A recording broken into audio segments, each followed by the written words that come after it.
मुंबईत कारमधून चोरले 12 लाखांचे दागिने. उत्तर प्रदेशात मित्राच्या शेतात पुरले. मुंबई पोलिसांनी कसा घेतला शोध? मुंबईत विक्रोळी येथे 29 जून रोजी तक्रारदार आणि त्यांच्या पत्नीनं आपली कार पार्किंग करण्यासाठी दिली. कारमध्ये त्यांची बॅग राहिली आणि बॅगेत 12 लाख रुपये किमतीचे 8.5 तोळे सोन्याचे दागिने सुद्धा होते.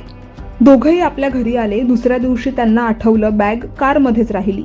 कार तपासून पाहिली तर त्यांची बॅग कारमध्ये नव्हती. ही बाब लक्षात येताच त्यांनी शोधाशोध सुरू केली. अख्खं घर शोधलं. ते ज्या ज्या ठिकाणी गेले तिथेही विचारपूस केली, पण बॅग काही सापडली नाही. अखेर त्यांनी विक्रोळी पोलीस ठाण्यात धाव घेतली.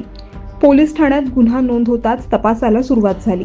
सदर दाम्पत्याच्या सोसायटीमधील कार पार्क करणारा विकास यादव याच्या चौकशीसाठी प्रयत्न केले असता त्याचा फोन सारखा बंद लागत होता.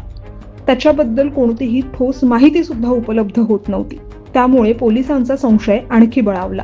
विक्रोळी पोलीस ठाण्याचे सचिन चव्हाण आणि त्यांच्या पथकानं 2 दिवस शोध मोहीम सुरू ठेवत विकास यादवचा माग काढत मुंबईतून थेट उत्तर प्रदेश गाठलं.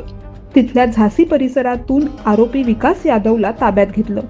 पोलीस चौकशी दरम्यान आरोपीने चोरी केलेले सोन्याचे दागिने मित्राच्या शेतात पुरून ठेवल्याचं कबूल केलं.